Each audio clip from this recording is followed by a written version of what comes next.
இங்க விஜய் வந்து அவங்க ஃப்ரெண்ட பார்க்குறதுக்காக வெளிய போறாரு.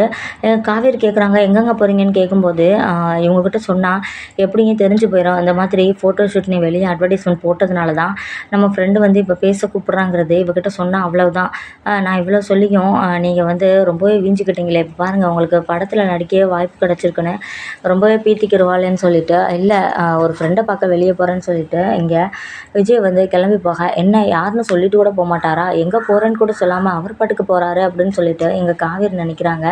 விஜயுமே வந்து நான் போயிட்டு வந்து உன்கிட்ட கண்டிப்பா ஒன்று சொல்லணும் காவேரி அப்படின்னு மனசுக்குள்ள நினச்சிட்டு போவேன். என்னங்க என்ன ஒரு மாதிரி பார்த்துட்டு போறீங்க அப்படின்னு கேட்க, இல்லை ஒன்றும் இல்லை அப்படின்னு சொல்லிட்டு இங்கே விஜய் கிளம்பி போறாரு. கிளம்பி போனால் ஒரு ரெஸ்டாரண்ட்டில் வச்சு ஃப்ரெண்டை மீட் பண்ணுறாரு. என்னடா விஜய் என்ன எப்படி இருக்க, எவ்வளோ நாளாச்சுடா மச்சான் உன்னை பார்த்து அப்படின்னு சொல்லிட்டு சொல்ல, இவங்களுமே வந்து விஜயுமே ரொம்ப சந்தோஷமா ஃப்ரெண்டை கட்டி பிடிச்சிக்கிறாங்க. அப்போ ஃப்ரெண்டு கேட்குறாங்க, டேய் என்ன முடிவு எடுத்திருக்க, என்ன நல்ல முடிவாக சொல்லுவேன்னு தானே நான் நினைக்கிறேன். கண்டிப்பாக நீ நல்ல முடிவாக சொல்லுவ, சொல்லு என்ன முடிவு எடுத்திருக்க, இந்த மாதிரி டேரக்டர்கிட்ட ஓகே சொல்லிடலாமா அப்படின்னு கேட்க, அடே அதை விட்றா பேசாம இருடா, நீ வேற எனக்கு அதிலலாம் இன்ட்ரெஸ்ட் இல்லை, நீ சும்மா தேவையெல்லாம் போட்டுக்கிட்டு எதையா சொல்லிட்டு இருக்காம அப்படின்னு சொல்லிட்டு இங்கே விஜய் சொல்ல, என்னடா உனக்கு இந்த சீரியஸ்னஸே புரியலையா, நான் உன்னைய கன்ஃபார்மாக எனக்கு உன்னைய நீ வருவியான்னு கேட்டுட்ருக்கேன், நீ என்னென்னா அப்படி அளந்துக்கிட்டு இருக்க, என்ன தான் நினச்சிட்டு இருக்க, அப்போ நீ இத்தனை நாளாக டைம் கேட்டது யோசிக்கிறதுக்காக இல்லையான்னு கேட்கும்போது, சும்மா இருடா நீ வேற இதெல்லாம் செட் ஆகுமாடா, நம்மளுக்கு கல்யாணம் வேறு ஆயிடுச்சு, இனிமேல் இதெல்லாம் செட் ஆகுமா அப்படின்னு சொல்லிட்டு சொல்ல, ஏன்டா கல்யாணம் பண்ணி யாருமே வந்து நடிக்கிறதுக்கு வரலையா, நீ என்ன லூஸ் மாதிரி யோசிச்சுட்ருக்க, ஏன் உன் ஒய்ஃப் எதுவும் சொல்கிறாங்களா, உன் ஒய்ஃப் நல்ல பொண்ணு தானே நான் கேள்விப்பட்டேனே, இந்த மாதிரி லவ் பண்ணி தானே நீ கல்யாணம் பண்ண, ஏற்கனவே இந்த வெண்ணிலான்னு ஒரு பொண்ணை லவ் பண்ணில, அது என்ன ஆச்சு, அது ஏதோ அந்த பொண்ணு எங்கேயோ போயிட்டதா ரொம்பவே ஃபீல் பண்ணி உட்காந்துட்டு இருந்ததா சொன்னான். நிவின் கூட சொன்னான்.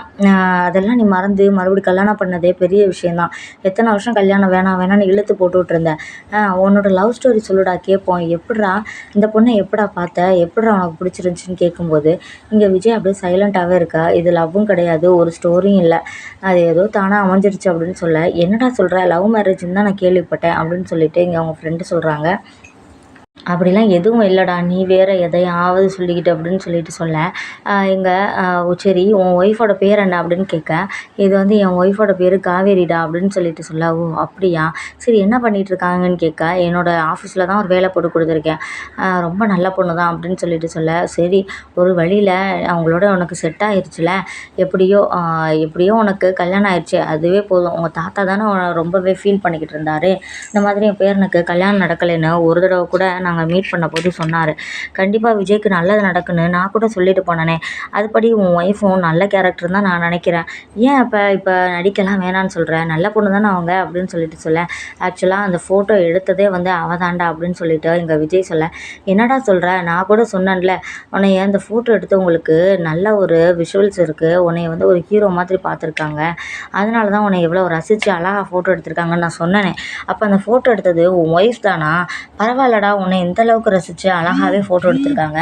மறுபடியும் நீ இதிலெல்லாம் நடிக்க வரமாட்டேன்னு சொல்லிட்டு இருக்க அப்படின்னு விஜயோட ஃப்ரெண்டு கேட்க, உடனே விஜய் சொல்கிறாரு, டேய் நான் பிஸ்னஸில் கொஞ்சம் இதாக இருக்கேன்னு உனக்கு தெரியும்ல, அதே மாதிரி இதெல்லாம் ஃபேமிலி லைஃப்லாம் செட் ஆகாதுடா, அதெல்லாம் வேண்டாம் அப்படின்னு சொல்ல, ஏன்டா உன் ஒய்ஃபை பற்றி யோசிக்கிறியா, உன் ஒய்ஃபை எப்படி யாராவது பொண்ணுங்கிட்ட பேசினா கூட ஏதாவது இது பண்ணுவாங்களா அப்படி நினைக்கிறியான்னு கேட்கும்போது, அவள் எப்படின்னு இன்ன வரை என்னால் புரிஞ்சுக்கவே முடியலடான்னு சொல்லிட்டு சொல்ல, என்னடா சொல்கிற, புரிஞ்சுக்கவே முடியலையா, அப்போ நீங்கள் லவ் மேரேஜ் இல்லையா அப்படின்னு கேட்க, அதெல்லாம் பெரிய கதை, அதை இப்போதைக்கு உன்கிட்ட நான் சொல்லவே முடியாது அப்படின்னு சொல்ல, சரி அப்போ உன் ஒய்ஃப் உனக்கு பிடிக்கலையா, ஏன் அவங்க ரொம்ப கொடுமைப்படுவாங்களான்னு கேட்கும்போது, சேச்சா அப்படிலாம் கிடையாது, அவள் ரொம்பவே நல்ல பொண்ணுடா அப்படின்னு சொல்லிட்டு எங்கள் விஜய் சொல்ல, ஓ மறுபடியும் என்ன அவங்கள புரிஞ்சிக்கவே முடியலன்னு சொல்லிட்டு சொல்கிறேன் அப்படின்னு சொல்லும்போது, இல்லைடா எங்கள் மேரேஜ் வந்து ஒரு ஆக்சிடெண்ட் மாதிரி தான் நடந்துச்சு, சொல்லப்போனால் நாங்கள் 2 பேரும் வெளியில் எல்லாருக்கும் ஒரு ஹஸ்பண்ட் அண்ட் ஒய்ஃப் அவ்வளோதான், ஆனால் இன்னும் நாங்கள் வாழவே ஆரம்பிக்கலை அப்படின்னு சொல்லவும் தான் இவருக்கு புரியுது, என்னடா சொல்கிற, இனிமேல் அப்போ கல்யாணம் முடிஞ்சுமே நீ கட்ட பிரம்மச்சாரியாக தான் இருக்க அதானே, அப்போ நான் நினைக்கிறது கரெக்டா, உங்களுக்கெல்லாம் எதுவுமே நடக்கலை அப்படி தானே அப்படின்னு சொல்ல, ஏச்சி பேசாமல் இருடா அப்படின்னு சொல்ல, அது சரி இப்போ நல்லாவே புரிஞ்சு போச்சு, அப்புறம் அவங்க 2 பேருக்குள்ள எதுவுமே நடக்கலை, அப்போ 2 பேரும் ஒரே ரூம்குள்ளே இந்த மாதிரி என்னமோ சொல்லுவாங்களே, லிவிங் டுகெதர் அந்த மாதிரி நீங்கள் வாழ்ந்துட்டுருக்கீங்க கரெக்டா அப்படின்னு சொல்ல, எக்ஸாக்ட்லி அங்கே கூட ஏதோ கை கால்லாம் கொஞ்சம் டச் ஆகி ஏதாவது ஒரு சீன் வரும். ஆனால் இங்கே அப்படியும் இல்லை அப்படின்னு சொல்லிட்டு இங்கே விஜய் சொல்ல, உடனே இவர் கிடந்து சிரிக்கிறாரு. அட போடா, இது என்ன லைஃபு, கல்யாணம் முடிஞ்சிச்சா, இப்படி எல்லாமே நடந்துச்சா, அப்புறம் குழந்தை குட்டின்னு பிறந்துச்சா, அவங்கள கூட்டிக்கிட்டு எங்கேயாவது அங்கே எங்கேயும் போனோமான்னு லைஃப்பில் செட்டில் ஆகுவியா, நீ என்ன இப்படி பண்ணிகிட்ருக்க, சரி அந்த காவேரி சிஸ்டர் மேலே உனக்கு ஏதாவது இருக்கா இல்லையா அப்படின்னு சொல்லிட்டு இவர் பட்டுன்னு கேட்க, உடனே இங்கே விஜய், எனக்கு இருக்கதான்டா செய்யுது, ஆனால் அவளுக்கு இருக்குதான்டா என்னால் கண்டுபிடிக்கவே முடியலை. நான் எத்தனையோ டைம் ஃபீலிங்ஸ் எல்லாம் அவள்கிட்ட ஒளிவு மறைவாக காமிச்சிட்டேன்.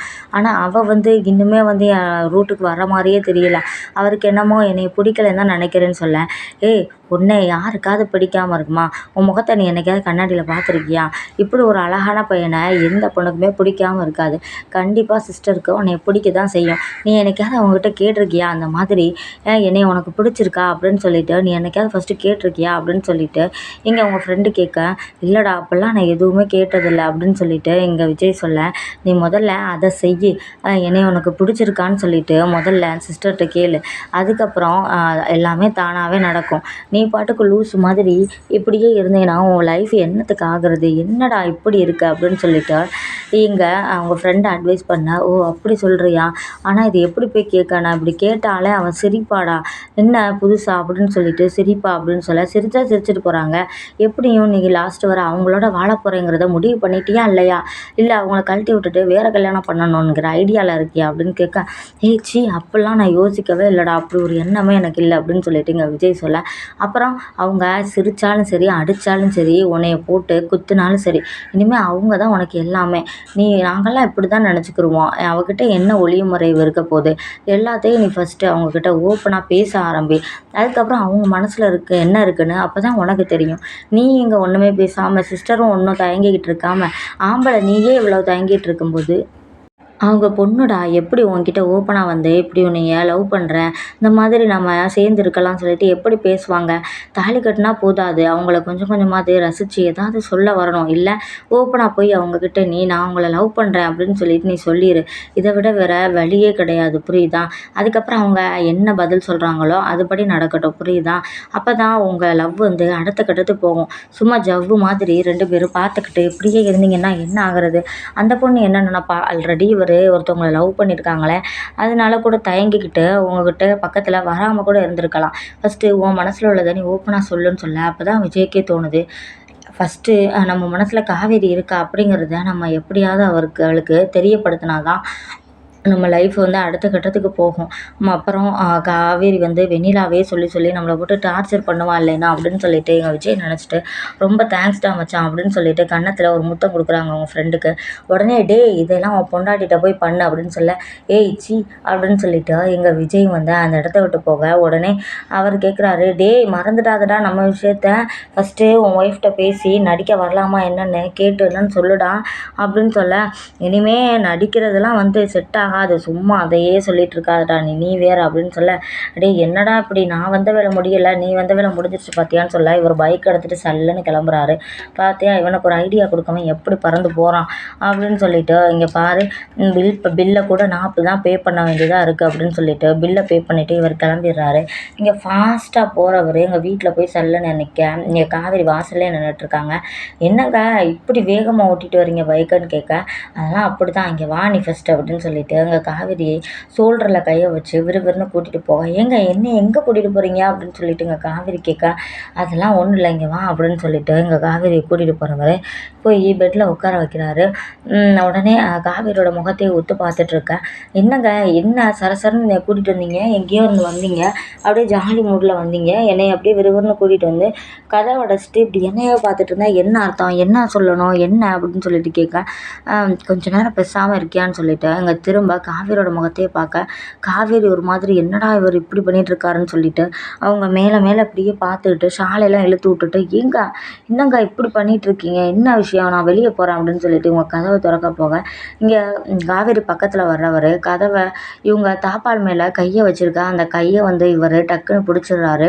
டக்குன்னு கையை பிடிச்சிட்டு கண்ணால் மானா அப்படின்னு சொல்லிட்டு இப்படி சொல்கிறாரு. சொன்ன உடனே எங்கள் காவேரியும் அப்படியே கண்ணை விரித்து வச்சுட்டு, என்ன ஆச்சு இப்போ என்ன அப்படின்னு சொல்லிட்டு எங்கள் காவேரி விஜயை பார்த்து முழிக்க, விஜய் காவேரியை பார்த்து முழிக்க, விஜய் வந்து அந்த கதவோட நம்ம காவேரியை வச்சுட்டு, "காவேரி நான் உன்கிட்ட ஒன்று சொல்லணும்" அப்படின்னு சொல்லிட்டு சொல்ல, உடனே இவங்களுக்கு பேச்சு, மூச்சு எதுவுமே இல்லாம நிக்க, "என்ன சொல்லட்டா?" அப்படின்னு சொல்லிட்டு அங்க காவேரிக்கு பார்த்து நம்ம விஜய் கேட்க, உடனே காவேரியும் அப்படிங்கிற மாரி தலைய மட்டும் ஆட்டுறாங்க. காவேரி அது வந்து அப்படின்னு சொல்லிட்டு இங்க விஜய் சொல்ல, உடனே சொல்லுங்க என்ன? ஏன் அப்படி பார்க்குறீங்க? ஏன் திடீர்னு இப்படி நடந்துக்கிறீங்க?" அப்படின்னு சொல்லிட்டு இங்க காவேரி சொல்ல, இங்க விஜய் திரும்ப "அது வந்து உன்கிட்ட இப்படி" அப்படின்னு சொல்லிட்டு சொல்ல, "என்னாச்சுங்க? என்ன வெண்ணிலா கிடச்சிட்டாங்களா?" அப்படின்னு சொல்லிட்டு கேட்க, இங்க விஜய்க்கு மூடே மாறிடுது. டக்குன்னு காவேரியை விட்டு தள்ளி போய் பெட்ல உட்காந்துடுறாரு. திரும்ப காவேரி பக்கத்துல விஜயோட வந்து உட்காந்துட்டு, "என்னங்க வெண்ணிலா கிடச்சிட்டாங்களா? அதனால தான் இவ்வளோ சந்தோஷமா இருக்கீங்களா? எங்க பார்த்தீங்க அவங்கள? எப்படி இருக்காங்க? உங்ககிட்ட வந்து பேசுனாங்களா?" அப்படின்னு கேட்க, "காவேரி கொஞ்சம் வாய மூடுறியா?" அப்படின்னு சொல்லிட்டு ஒரு கத்திடுறாரு. உடனே எங்க காவேரி, என்ன ஏன் அப்படி கத்துறாருன்னு சொல்லிட்டு, "என்னாச்சுங்க?" அப்படின்னு சொல்லிட்டு கேட்க, கொஞ்சம் எப்போ பார்த்தாலும் வெண்ணிலா, வெண்ணிலா, வெண்ணிலா. நான் ஏதாவது உன்கிட்ட பேச வந்தேன்னா வெண்ணிலா புராணத்த ஆரம்பிச்சிடுற. இப்ப அவள பத்தி யாரு கேட்டது? நான் உன்னைய பத்தி தான் ஒண்ணு சொல்ல வந்தேன்" அப்படின்னு சொல்லிட்டு சொல்ல, என்னைய பத்தி சொல்ல வந்தீங்களா? என்ன சொல்ல வந்தீங்க? சொல்லுங்க" அப்படின்னு சொல்லிட்டு சொல்ல, எனக்கு சொல்ல வந்த மூடே போயிடுச்சு. "நீ அங்கிட்டு போறியா ஃபர்ஸ்ட்டு" அப்படின்னு சொல்லிட்டு சொல்லிடுறாரு. உடனே கோவமா இருக்கிற இங்க விஜய் டக்குன்னு அப்படியே பெட்ல படுத்துடுறாரு. "என்னங்க படுத்துட்டீங்க? நைட்டு கூட ஆகலைங்க. நைட்டு தானே தூங்குவீங்க" அப்படின்னு கேட்க, "நான் எப்போ வேணாலும் தூங்குவேன், எப்போ வேணாலும் சாப்பிடுவேன். நீ என்னைய பத்தி எதுவும் யோசிச்சுட்டு இருக்காத. உன் வேலைய போய் பாரு" அப்படின்னு சொல்ல, இங்க காவேரி வந்து அப்படியே கஷ்டமா போயிருது. கஷ்டமா போய் அங்கனேட்டே பெட்லயே உட்காந்துட்டு இருக்க. நான் என்ன சொல்ல வந்தாலும் இப்படி நீங்கள் முழுசாவே கேட்கவே மாட்ற. எப்போ பார்த்தாலும் வெண்ணிலா வெண்ணிலான்னு சொல்லிட்டு ஏதாவது ஒரு கதையை கொண்டுட்டு வந்துட்டுருக்க அப்படின்னு சொல்லிட்டு அங்கே படுத்து கிடக்குற விஜய் சொல்லிட்டு இருக்க, இங்கே காவேரி பார்க்குறாங்க. ஐயோ அவர் ஏதோ சொல்ல வந்திருக்காரு, நம்ம தேவையில்லாமல் இவரை கடுப்பேற்றிட்டோமோ அப்படின்னு சொல்லிட்டு, சாரிங்க அப்படின்னு சொல்லிட்டு எங்கள் விஜயோட கையை தொடச்சி கையெடு ஃபஸ்ட்டு அப்படின்னு சொல்லிட்டு எங்கள் விஜய் டக்குன்னு சொல்ல, எங்கள் காவேரி முகமே வாடி போயிடுது. உடனே விஜய் வந்து பெட்ஷீட்டை விளக்கிட்டு எங்கள் காவேரியை பார்க்க, காவேரி விஜய் பக்கத்துலேயே பெட்லேயே உட்காந்துருக்கிறத பார்க்குறாரு. ஐயையோ! நம்ம வேற நல்ல மூட்ல வந்தோம். இவகிட்ட எல்லாத்தையும் சொல்லிடலாம் பார்த்தா, இந்த மாதிரி இவ சொதப்பிட்டா. இப்போ நாமளுமே ரொம்ப கோவப்பட்டு கத்திட்டோமே! பாவம் மூஞ்சியே பார்க்க பாவமா இருக்கேன்னு சொல்லிட்டு, இங்க படுத்து கிடக்கிற இவரு பெட்ல கைய வச்சிருக்கிற காவேரியோட கைய மெதுவா போய் அப்படியே எறும்பு மாதிரி லைட்டா இங்க காவேரியோட கைய டச் பண்ண, எங்க காவேரி டக்குன்னு இப்படியே பார்க்குறாங்க. என்ன அவரு பண்ணிட்டு இருக்காருங்கிற மாரி பார்க்க, உடனே எங்க காவேரி அப்படின்னு சொல்லிட்டு திரும்பிடுறாங்க. உடனே எங்க விஜய் பார்க்குறாரு. உடனே ரொம்ப ஓவரா பண்ணுவாளே, நம்ம இவகிட்ட வெளிய போனோம்னா ரொம்ப ஓவரா தான் பண்ணுவான்னு சொல்லிட்டு அங்கிட்டு திரும்பி இவர் படுத்து கிடக்க, இங்க காவேரி என்ன அந்த பக்கம் திரும்பி படுத்துட்டாரு. படுத்தா படுக்கட்டும், நம்மக்கிட்ட தோணுச்சுன்னா சொல்லட்டும். அப்படி என்னதான் விஷயம்? இது இழுக்காம சொல்ல வேண்டியது தானே. உன்கிட்ட ஒன்று சொல்லணும்னா அது டைரக்டா சொல்ல வேண்டியது தானே. இழுத்துட்டே இருக்கவும் தானே நம்மளும் வேறு விஷயமா இருக்கோம்னு சொல்லிட்டு கேட்டோம். ரொம்ப தான் ஓவரா பண்ணுறாருன்னு சொல்லிட்டு இருக்கேன். இங்கே விஜய் பார்க்குறாரு. இப்போ சொல்லிடலாமா அப்படின்னு சொல்லிட்டு இங்கே திரும்ப எந்திரிச்சு உட்கார்றாரு. அவங்க அந்த பக்கம் உட்காந்துருக்காங்க. கட்டில்ல இந்த பக்கம் இவர் உட்காந்துட்ருக்க. இங்கே 2 பேரும் முதுக பார்த்த மாதிரி உட்காந்துட்ருக்காங்க. இங்கே விஜய் சொல்கிறாரு, "காவேரி உன்கிட்ட நான் ஒன்று சொல்லணும்" அப்படின்னு சொல்ல, "இதே எத்தனை வாட்டி தான் சொல்லுவீங்க? இப்போ சொல்ல போகிறீங்களா இல்லை என்ன? இல்லை இதுக்கு ஏதாவது சண்டை போட போகிறீங்களான்னு கேட்க, "இல்லை நானே சொல்லிடுறேன்" அப்படின்னு சொல்லிட்டு சொல்ல, "நீ என்னை கேட்டியே இந்த மாதிரி வெண்ணிலா விஷயமா, வெண்ணிலாவை பார்த்தீங்களா அப்படின்னா, எனக்கு இனிமேல் வெண்ணிலாவை பார்த்தா கூட எனக்கு எந்த ஒரு ஃபீலிங்கும் வராதுன்னு தான் நினைக்கிறேன்னு" சொல்லிட்டு இங்கே விஜய் சொல்ல, "எந்த ஒரு ஃபீலிங்கும் வராதுன்னா என்ன சொல்கிறீங்க? எனக்கு ஒன்றும் புரியலை" அப்படின்னு சொல்லிட்டு இங்கே காவேரி சொல்ல, "இல்லை வெண்ணிலாவை இனிமேல் எப்போ பார்த்தாலும் எனக்கு எதுவுமே தோணாதுன்னு தான் நினைக்கிறேன்" அப்படின்னு சொல்ல, "என்ன சொல்கிறீங்க? அது எப்படி எதுவும் தோணாமல் இருக்கும்? வெண்ணிலா நீங்கள் உருகி உருகி லவ் பண்ண பொண்ணு. அந்த பொண்ணை பார்த்துட்டா உங்களுக்கு எப்படி எதுவும் தோணாமல் இருக்கும்? சும்மா ஏதாவது அள்ளி விட்டுக்கிட்டு" அப்படின்னு சொல்லிட்டு சொல்ல, "நிஜமா தான் காவேரி, இனிமேல் வெண்ணிலாங்கிற பேரை என்கிட்ட யூஸ் பண்ணாத" அப்படின்னு சொல்லிட்டு எங்கள் விஜய் சொல்லிடுறாரு. உடனே எங்கள் காவேரியும், "யூஸ் பண்ணிடாதவா? ஏன் என்னாச்சு? அவங்க எதுவும் தப்பு பண்ணிட்டாங்களா?" அப்படின்னு கேட்க, "அவள் தப்பு பண்ணாளா, கரெக்டாக எதுவும் பண்ணாளான்னா எனக்கு தெரியலை. ஆனால் அவள் போயிட்டா என்னை விட்டு. அவள் போனது போனதாகவே இருக்கட்டும். எனக்கு இனிமேல் வெண்ணிலாவை பற்றி பேசுகிறதுக்கு ஒன்றுமே இல்லை காவேரி. நீ தேவையில்லாமல் எந்த சுச்சுவேஷன்லேயும் வெண்ணிலாங்கிற பேரை கூட நீ எடுத்துடாத. எனக்கு ரொம்பவே சங்கடமாக இருக்குது. நீ தானே சொன்ன, நம்ம வந்து கஷ்டமா இருக்கும்போது நம்ம திரும்ப திரும்ப அதையே நினச்சிட்டு இருக்கக்கூடாது. சந்தோஷமான பல கோட்டிங் அது மேலே அடித்து அப்படியே வந்து அதை அப்படியே கலர்ஃபுல்லாக மாற்றிடணும். நம்மளோட நினைவுகள் எல்லாம் அப்படி மாற்றினா தான் வந்து பழைய நினைவுகள்லாம் அழிஞ்சு போயிடும்னு. அந்த மாதிரி தான் என்னோட எண்ணங்கள்லையும் நினைவுலையும் இப்போ பல கலரை பூசி அப்படியே அந்த பழைய சோகமும் பழைய வெண்ணிலாவும் எனக்கு தெரியாமல் போயிடுச்சுன்னு தான் நினைக்கிறேன். அந்த பலவிதமான கன்னங்களை பூசினதே நீ தான்" அப்படின்னு சொல்லிட்டு இங்கே விஜய் சொல்ல உடனே இங்கே காவேரி அப்படியே முழிச்சு போய் பார்க்குறாங்க. உடனே இங்கே அவர் அந்த பக்கம் திரும்பி இருக்கிறவர் உன்னைய பார்த்து இதை சொல்கிறதுக்கு எனக்கு ரொம்பவே ஒரு மாதிரி இருக்குது. எனக்கு அந்த அளவுக்கு தைரியமும் இல்லை. ஆனால் நான் சொல்கிறது மட்டும் உண்மை. நான் உன்னோட கண்ணை பார்த்து சொல்லலைனாலும் பரவாயில்ல. நான் பேசுகிறத மட்டும் காது கொடுத்து கேட்டால் போதும். நீ என்னைய பற்றி என்ன நினச்சாலும் பரவாயில்ல.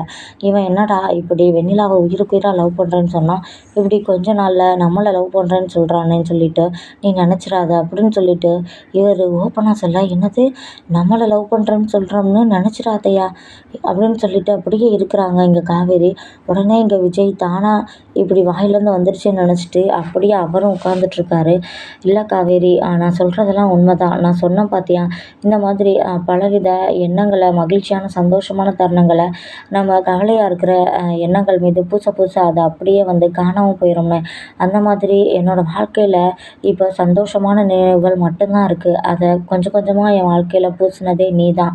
அதனால் உன்னை என்னால் மறக்கவே முடியாது. இதுக்கு மேலே வெண்ணிலா வந்தால் கூட அவள் கூட என்னால் வாழ முடியுமான்னு எனக்கு தெரியவே இல்லை. ஆனால் இப்போ என் மனசுக்குள்ள சந்தோஷமான உன்னோட இருந்த நினைவுகளும் சந்தோஷம் மட்டும்தான் இருக்குது. இது மேலே யாருனாலையும் இன்னும் சந்தோஷத்தையும் இன்னும் கவலையும் வந்து பூசிடவே முடியாது. கண்டிப்பாக அதுக்கு நான் இடம் கொடுக்கவே மாட்டேன். நீ எனக்கு கண்டிப்பாக வேணும். நீ இல்லைன்னா நான் ரொம்பவே உடஞ்சி போயிடுவேன். வெண்ணிலா போனப்போ நான் எவ்வளோ ஃபீல் பண்ணனோ, அதை விட நீ எனக்கு கிடைக்காம போயிட்டேன்னா நான் ஒன்றுமே இல்லாமல் போயிடுவேன் காவேரி. இன்னொரு துக்கத்தை என் வாழ்க்கையில் நீ கொடுத்துறாத அப்படின்னு சொல்லிட்டு எல்லாத்தையுமே பேசி முடிக்க இங்கே காவேரி ஒன்றுமே பேசாமல் உட்காந்துட்ருக்காங்க. நான் இப்போ எல்லாத்தையுமே பேசி முடிச்சிட்டேன். இனிமேல் நீ தான் பேசணும். என்ன நீ வாயவே திறக்காம ஒன்றுமே பேசாமல் உட்காந்துட்ருக்கன்னு இங்கே விஜய் காவேரியை பார்த்து கேட்க, காவேரி வந்து என்ன சொல்ல, அது எனக்கு என்ன சொல்லன்னு தெரியலை பாஸ் அப்படின்னு சொல்லிட்டு சொல்ல, அப்போ உனக்கு என்னைய பிடிக்கலையா காவேரி அப்படின்னு சொல்லிட்டு கேட்க, உங்களை யாருக்கு தான் பிடிக்காம போகும்? அதுவும் எனக்கு எப்படி உங்களை பிடிக்காம போகும்? உங்களை எனக்கு பிடிச்சி தான் இருக்குது. ஆனால் என்ன சொல்கிறதுன்னு எனக்கு தெரியலை. இந்த மாதிரி நீங்கள் திடீர்னு கேட்கவும் என்னால் எதுவுமே சொல்ல முடியலை. இங்கே விஜய்க்கு வந்து ஒன்றுமே புரியலை. இந்த மாதிரி டக்குன்னு இங்கே காவேரி சொல்லவும் அவர்னால அதை ஜீரணிக்கவே முடியல. அப்போ எனக்கு மட்டும் தான் உன்னைய பிடிச்சிருக்கு என்ன காவேரி? உன் மனசில் நான் இல்லை அதுங்கிறது எனக்கு நல்லாவே தெரியுது. பரவாயில்ல, இதனால் நீ வருத்தப்படாத. அதே மாதிரி என் மனசில் இருக்கிறத உன்கிட்ட நான் சொல்லிட்டேனே, எனக்கு சந்தோஷம்தான். இவ்வளோ நாளாக அதை என் மனசுக்குள்ளேயே வச்சுருந்து நான் அப்படியே இது பண்ணி வெந்துக்கிட்டு இருந்தேன். ஆனால் இப்போ தான் எனக்கு ரொம்பவே நிம்மதியாக இருக்குது. என் மனசில் உள்ளதை உன்கிட்ட நான் சொல்லிட்டேன். இதுக்கு மேலே உன் இஷ்டம் அப்படின்னு சொல்லிட்டு இங்கே எந்திரிக்கிற விஜய்க்கு டக்குன்னு அவரோட கட்டிலோட காலில் உள்ள இதுலேயே இடிச்சுக்கிறாரு. அப்படியே இடிச்சிட்டு கீழே உட்கார இங்கே உட்காந்துருக்க காவேரி எந்திரிச்சு ஓடி போய் இங்கே விஜயை தாங்கி பிடிக்க, இங்கே விஜயும் காவேரியும் கீழே அப்படியே உட்காந்துருக்க, இங்கே விஜய் வந்து காவேரியை பார்க்க, காவேரி விஜயை பார்க்குறாங்க. அப்போ விஜய் வந்து எந்த பாசமும் இல்லாமல் தான் இப்படி நீ ஓடி வந்தியா? இதையெல்லாம் வந்து உன்னால் வாயால் சொல்ல முடியாது. ஆனால் உன்னோட உணர்வுகள்னாலையும் உன்னோட நீ நினைக்கிற நினைவுகள்னாலையும் உனக்கே வந்து புரிய வரும் காவேரி. இது வந்து இவங்கள லவ் பண்ணுறியா அப்படின்னு சொல்லிட்டு நீயா தனியாக உட்காந்து யோசிச்சானா கரெக்டாக வராது. எனக்காக நீ ஒரு விஷயத்துக்காக துடிக்கிற பார்த்தியா, அதுதான். இப்போ எனக்கு எதுக்காக முடியலைன்னா நீ என்ன பண்ணுவ? என்னை விட்டுட்டு போயிடுவியா? இப்போ கரெக்டாக இப்போ நம்ம அக்ரிமெண்ட்டும் முடிஞ்சு நீ வந்து இந்த மாதிரி போகிற டைமில் எனக்கு ஏதாவது ஒன்று ஆயிடுச்சுன்னா அப்படின்னு சொல்லிட்டு எங்கள் விஜய் வாயை திறக்க, எங்கள் காவேரி டக்குன்னு விஜயோட வாயில் கையை வச்சு பொத்துறாங்க. வேண்டாம் அப்படின்னு சொல்லிட்டு சொல்ல, இல்லை விடு, நான் கேட்குறேன். அப்படி ஏதாவது எனக்கு ஆயிடுச்சுன்னா நீ அக்ரிமெண்ட் முடிஞ்சிருச்சு தானேன்னு சொல்லிட்டு நீ கிளம்பிடுவியா காவேரி அப்படின்னு சொல்லிட்டு எங்கள் காவேரியை பற்றி கேட்க, உடனே காவேரி அது எப்படி என்னால் போக முடியும் அப்படின்னு சொல்லிட்டு சொல்ல, அது பேர் தான் காதல் அப்படின்னு சொல்லிட்டு எங்கள் விஜய் சொல்ல, இதில் தெரியுதா நீ வந்து நான் யாரோ தானே, எனக்கு ஏதாவது ஆகட்டும்னு நீ போகாமல் என் கூட இருக்கணும்னு நினைக்கிற பார்த்தியா?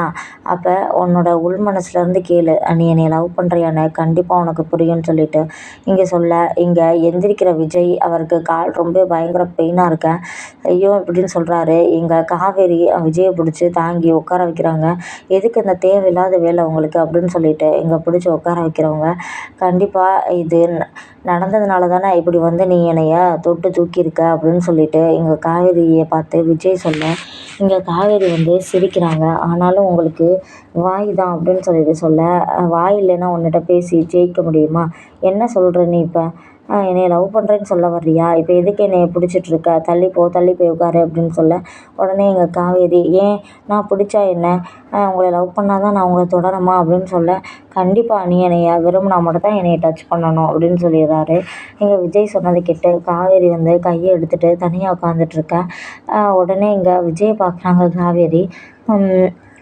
இதுக்கு மேலே என்ன சொல்கிறதுன்னே எனக்கு தெரியலை அப்படின்னு சொல்லிட்டு எங்கள் காவேரி சொல்ல, கண்டிப்பாக என் மனசுக்குள்ள இந்த மாதிரி உங்களை எனக்கு சீக்கிரம் பிடிச்சிச்சின்னா கண்டிப்பாக நானே வந்து உங்ககிட்ட சொல்கிறேன் அப்படின்னு சொல்லிட்டு காவேரி சொல்ல, விஜய் சொல்கிறாரு, எவ்வளோ நாள் வேணாலும் ஆகட்டும், நான் அதுக்காக உன்னோட வார்த்தைக்காக நான் காத்துட்ருப்பேன், அதுக்காக நான் வெண்ணிலாவை இன்னுமே வந்து விரும்பிக்கிட்டு இருக்கேன் அப்படின்னு நீ நினச்சிடக்கூடாதுன்னு தான் என் மனசில் உள்ளதை உங்ககிட்ட சொல்லியிருக்கேன் காவேரின்னு சொல்ல, எங்கள் காவேரியுமே எனக்கு தெரியும் பாஸ், முன்னாடியே நீங்கள் என்னைய பார்க்குற பார்வையிலேயே எனக்கு கொஞ்சம் கொஞ்சம் மாறுதல் தெரிஞ்சிச்சு. இருந்தாலும் நீங்கள் வெண்ணிலாவை அவ்வளோ தூரம் லவ் பண்ணும்போது என்னை எப்படி லவ் பண்ணுவீங்க? நானா உங்களுக்கு ஒரு ஆளாங்கிற மாதிரி தான் நினச்சேன்னு சொல்ல, உனக்கு என்ன குறைச்சல்? நீ நல்லா தானே இருக்க.